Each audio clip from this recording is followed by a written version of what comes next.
Le titre de cette vidéo est « Un Dieu qui bénit » ou « Un peuple béni ».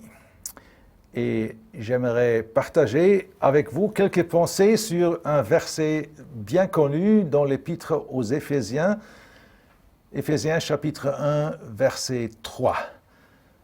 Là, nous lisons « Béni soit le Dieu et Père de notre Seigneur Jésus-Christ, qui nous a bénis de toute bénédiction spirituelle dans les lieux célestes. » Un peuple béni, un Dieu qui aime bénir. Nous savons peut-être que cette expression « Béni soit le Dieu et Père de notre Seigneur Jésus-Christ » se retrouve à 3 reprises dans le Nouveau Testament. J'aimerais justement lire les deux autres passages. C'est 1 Pierre 1, verset 3. « Béni soit le Dieu et Père de notre Seigneur Jésus-Christ, qui, selon sa grande miséricorde, nous a régénérés pour une espérance vivante. » Et verset 5, « Vous qui êtes gardés par la puissance de Dieu, par la foi, pour un salut qui est prêt à être révélé au dernier temps. » Dans ce passage, nous voyons le Dieu qui nous sauve. Selon sa miséricorde, il nous a régénérés. Et nous avons lu pour un salut qui est prêt à être révélé au dernier temps. C'est un Dieu qui sauve, qui est loué. Et il y a 2 Corinthiens, chapitre 1, où se retrouve cette expression pour la 3e fois. Seconde épître aux Corinthiens, chapitre 1, verset 3. C'est toujours 1, verset 3. « Béni soit le Dieu et Père de notre Seigneur Jésus-Christ, le Père des miséricordes et le Dieu de toute consolation, qui nous console à l'égard de toute notre affliction. » Voilà, dans ce passage, nous voyons le Dieu qui nous console, le Dieu de miséricorde qui nous console. C'est un Dieu qui sauve, c'est un Dieu qui console, mais en Éphésiens 1, c'est un Dieu qui bénit. L'apôtre Paul dit « Béni soit le Dieu et Père de notre Seigneur Jésus-Christ, qui nous a bénis. » Ça signifie quoi? Que Dieu nous bénit. C'est quoi les bénédictions de Dieu? On parle souvent des bénédictions. C'est quoi une bénédiction? Une bénédiction, c'est un bienfait. C'est un don que Dieu nous fait.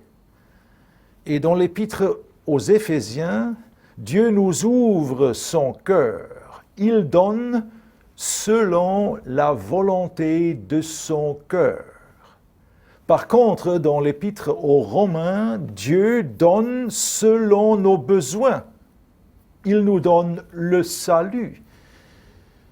Il nous donne la justification. Il nous donne l'affranchissement. C'est le besoin du pécheur à qui Dieu répond dans l'épître aux Romains.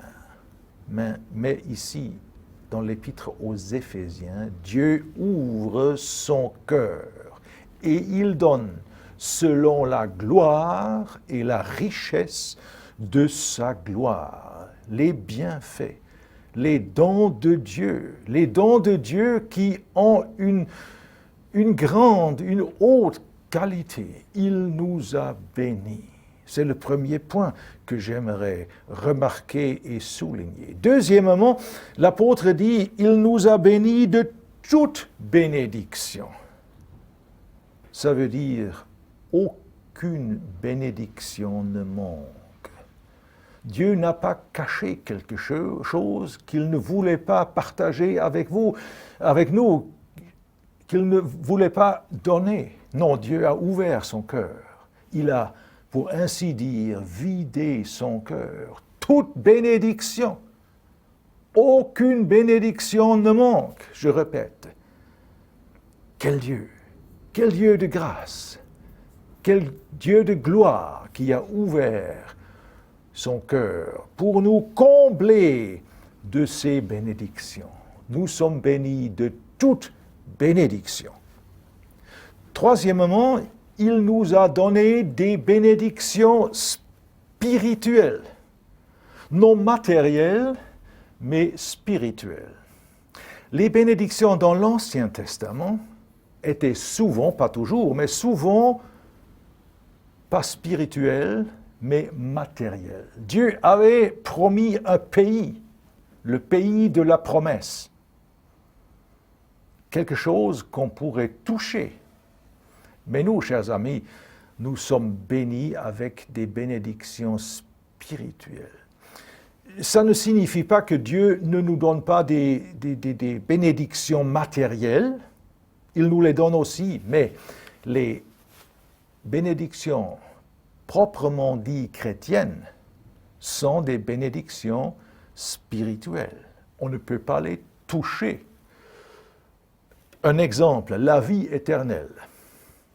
C'est une bénédiction spirituelle, n'est-ce pas? On ne peut pas toucher la vie éternelle avec nos mains, impossible. C'est invisible, c'est spirituel, mais c'est une des plus grandes bénédictions, si ce n'est pas la plus grande bénédiction, la vie éternelle. Nos bénédictions sont spirituelles.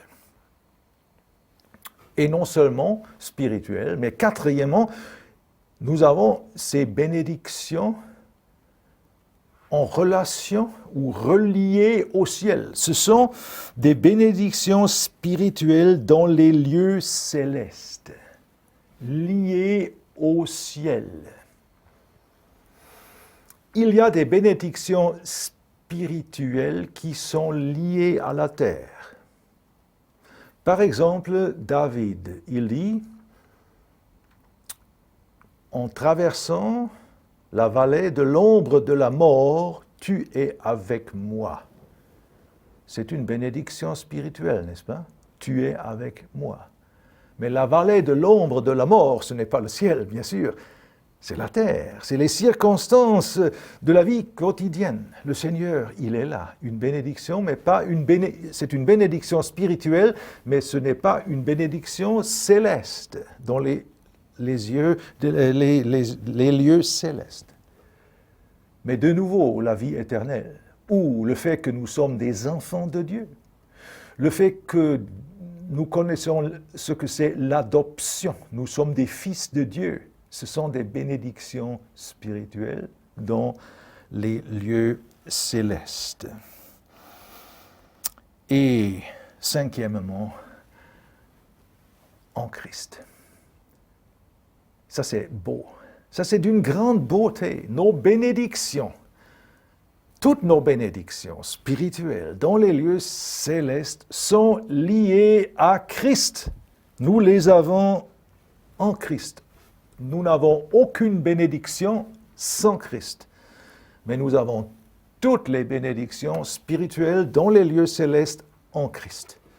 On ne peut jamais séparer la personne du Seigneur Jésus de nos bénédictions, ou on ne peut jamais séparer nos bénédictions de la personne glorieuse du Seigneur Jésus. Si nous voulons vraiment comprendre ce que c'est nos bénédictions spirituelles dans les lieux célestes, il faut voir Christ.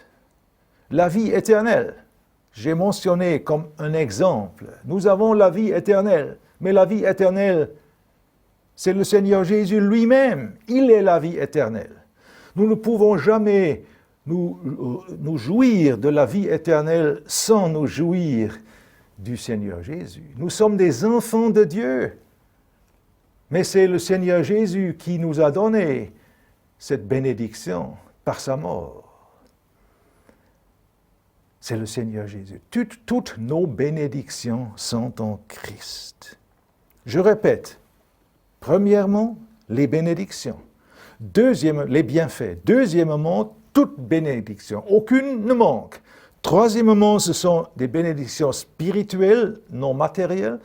Quatrièmement, ce sont des bénédictions dans les lieux célestes, liées au ciel, pas à la terre. Et cinquièmement, en Christ, inséparable de lui. Et quelle est notre réaction, chers amis? Quelle est notre réaction? On dit peut-être, c'est comme ça. Et on continue? Non. Jamais. En considérant que Dieu a ouvert son cœur pour nous combler de toute bénédiction spirituelle dans les lieux célestes en Christ, quelle est notre réaction? La réaction de l'apôtre Paul. Béni soit le Dieu et Père de notre Seigneur Jésus-Christ. Le centre de nos bénédictions, c'est le Seigneur Jésus, c'est Christ. Mais l'origine, la source, c'est le Dieu et Père de notre Seigneur Jésus-Christ. Et pour cette raison, l'apôtre dit, béni soit ce Dieu, le Dieu et Père de notre Seigneur Jésus-Christ. Il nous a bénis, ça signifie, c'est le mot bénédiction ou bénir, il nous a bénis, ça signifie, il nous a comblés de ses bienfaits.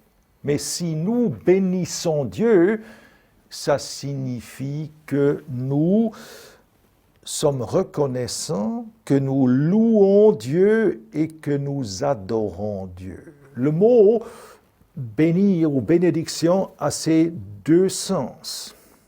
Si Dieu nous bénit, il nous donne ses dons, ses bénédictions. Si nous bénissons Dieu, nous rendons quelque chose à lui.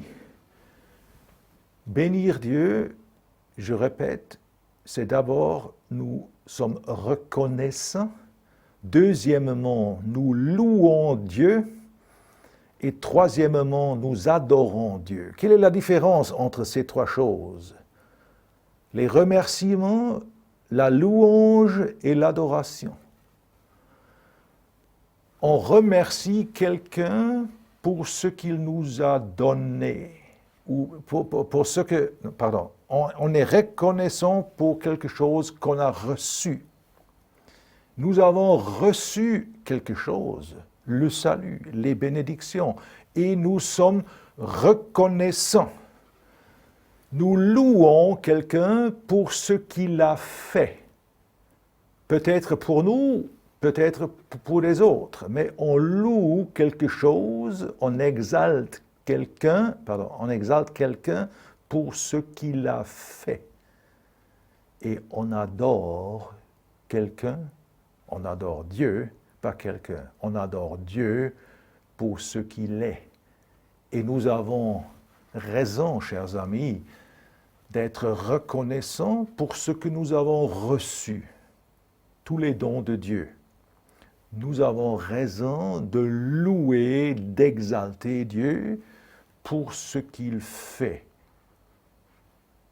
Mais nous avons aussi raison d'adorer Dieu pour ce qu'il est.